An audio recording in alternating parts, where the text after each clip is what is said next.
ലഹരിയുടെ കരാളഹസ്തങ്ങളിൽ നിന്നും നമ്മുടെ യുവതലമുറയെ സംരക്ഷിക്കാനും ബോധവാന്മാരാക്കാനും വേണ്ടി കേരള സംസ്ഥാന സർക്കാരിന്റെ ആഭിമുഖ്യത്തിൽ പുകയിലരഹിത സ്കൂൾ എന്ന ലക്ഷ്യപൂർത്തീകരണത്തിനായി ഗവൺമെന്റ് UPS വെഞ്ഞാറമൂട് സ്കൂൾ ചലഞ്ചിലൂടെ നിങ്ങളുടെ മുന്നിൽ അവതരിപ്പിക്കുന്ന തെരുവ് നാടകം ആയുസിന്റെ വില.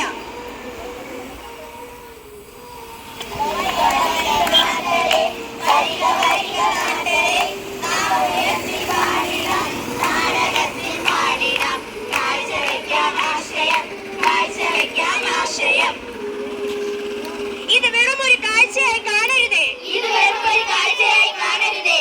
ഇത് വെറും ഒരു കേൾവിയായി കേൾക്കരുതേ. ഇത് വെറും ഒരു കേൾവിയായി കേൾക്കരുതേ. ഇത് വെറും ഒരു കുട്ടിക്കളിയായി ആരും അവഗണിക്കരുതേ. ഇത് വെറും ഒരു കുട്ടിക്കളിയായി ആരും അവഗണിക്കരുതേ. കാണണേ, ശ്രദ്ധിച്ചു കാണണേ. കാണണേ, ശ്രദ്ധിച്ചു കാണണേ. കേൾക്കണേ, ശ്രദ്ധിച്ചു കേൾക്കണേ. എന്റെ മകൻ, നിങ്ങൾക്കറിയാമോ, അവൻ എന്ത് നന്നായി പഠിക്കുമായിരുന്നു. ലഹരിയുടെ അമിത ഉപയോഗം കാരണം അവരിപ്പോൾ ഒന്നും പഠിക്കുന്നില്ല. എനിക്കൊന്നും പറയാൻ പറ്റുന്നില്ല. എന്റെ മകനെ നല്ലൊരു സ്പോർട്സ് താരമാകണമെന്നായിരുന്നു ആഗ്രഹം. പക്ഷെ അവനെ മനോനിലത്തി അവൻ എങ്ങോട്ട് ഓടിപ്പോയി. ഒരു പക്ഷേ അവന് മനോനില തെറ്റി അവൻ തീവണ്ടിയുടെ പിറകെ യാത്ര ചെയ്യുന്നുണ്ടാവാം. ചിലപ്പോൾ അവൻ ഒരു നേരത്തെ ആഹാരത്തിന് വേണ്ടി മല്ലടിക്കുന്നുണ്ടാവാം.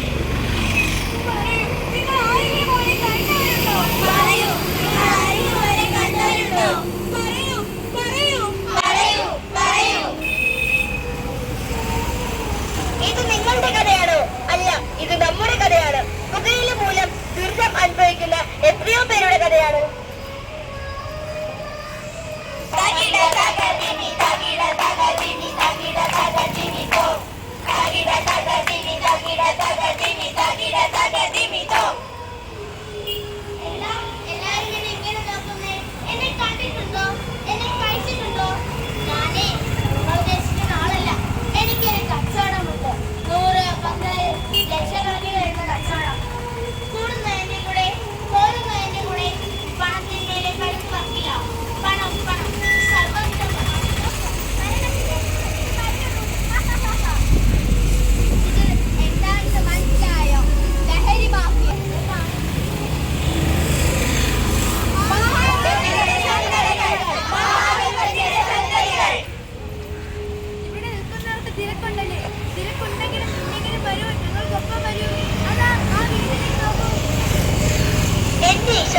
ഇത് ഭയങ്കര തിരക്ക് പിടിച്ച ദിവസമാണല്ലോ.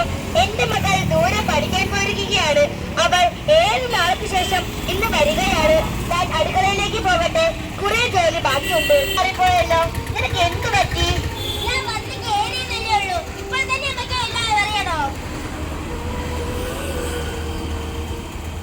എന്റെ ഈശ്വര, ഈ തുണി എല്ലാം കഴുകി തീരുമ്പോൾ നാളെ നേരം വെളുക്കുമല്ലോ. ഇങ്ങ് വന്നേ. ഇതെന്താ?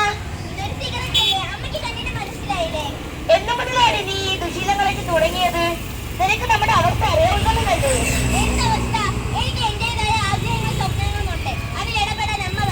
നിന്റെ സകല ഭക്ഷണത്തരങ്ങൾക്കും കൂട്ടു നിൽക്കാൻ എന്നെ കിട്ടില്ല. എത്ര കഷ്ടപ്പെട്ടും എത്ര ബുദ്ധിമുട്ടിയുമാണ് ഞാൻ നിന്നെ വളർത്തിയത്. നിനക്ക് എന്ത് പറ്റുമോളെ? എനിക്കൊന്നും പറ്റിയില്ല. ഇനി അമ്മ എന്റെ വഴിക്ക് എനിക്ക് നീയല്ലാതെ മറ്റാരുമില്ല. നീ എന്ന പ്രതീക്ഷയിലാണ് ഞാൻ ജീവിക്കുന്നത്. എന്നെ പുച്ഛിച്ചവരുടെ മുന്നിൽ തലയുയർത്തി നിൽക്കാൻ, നിന്നിലൂടെ തലയുയർത്തി നിൽക്കാൻ ഞാൻ ശ്രമിച്ചു. ആ പ്രതീക്ഷയിൽ നീ ഇല്ലാതാക്കുകയാണോ? ഇനി അമ്മ മിണ്ടരുത്. എനിക്ക് ലഹരിയില്ലാതെ ജീവിക്കാൻ സാധ്യമല്ല. പുകയിലയുടെ ദൂഷ്യവശങ്ങളെ കുറിച്ച് നിനക്ക് ഞാൻ പ്രത്യേകിച്ച് പറഞ്ഞു തരേണ്ടതില്ലല്ലോ. അതിനൊരു ഉദാഹരണം തന്നെ നമ്മുടെ കുടുംബത്തിനില്ലേ?